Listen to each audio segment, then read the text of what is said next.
الرجيم بسم الله الرحمن الرحيم اللہ تبارک و تعالی جل مجدہ العظیم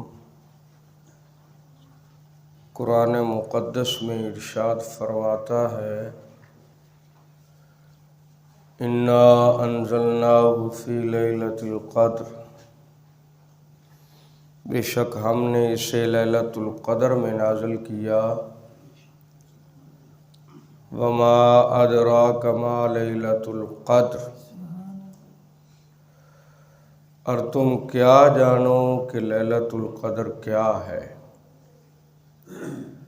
لیلۃ القدر خیر من الف شہر، لیلۃ القدر 1000 مہینوں سے بہتر ہے۔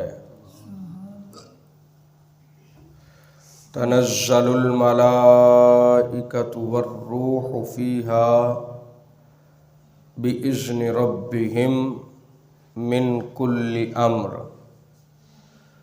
اس رات کو ملائکہ اور روح الامین اللہ کے امر کے ساتھ اترتے ہیں۔ سلام ہی حتی مطلع الفجر، یہ طلوع فجر تک سلامتی والی رات ہے۔ لیلۃ القدر انتہائی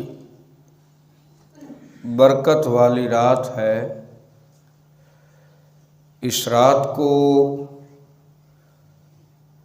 قدر والی یا شب قدر یا لیلۃ القدر کیوں کہا جاتا ہے؟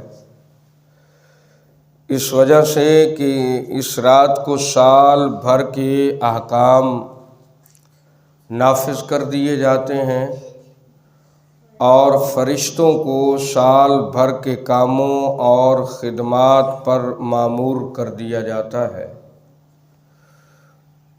اس رات میں نیک اعمال مقبول ہوتے ہیں، اور جیسا کہ لفظ سے ظاہر ہے لیلۃ القدر، قدر والی رات۔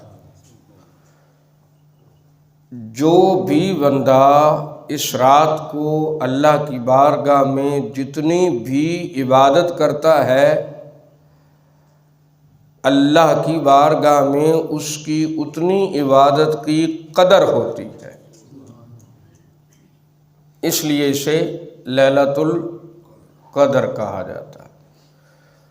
حضرت سیدنا عائشہ الصدیقہ رضی اللہ تعالی عنہا آپ روایت فرماتی ہیں کہ رسول اللہ صلی اللہ علیہ وآلہ وسلم نے ارشاد فرمایا، لیلۃ القدر کو رمضان المبارک کے آخری عشرے میں تلاش کرو۔ آخری 10 راتوں میں بھی ایسے بھی الفاظ آئے ہیں، اور آخری 7 راتوں کے بھی الفاظ آئے ہیں کہ ان راتوں میں لیلۃ القدر کو تلاش کرو۔ اب جمہور علماء کے نزدیک لیلۃ القدر 27ویں کی رات ہے۔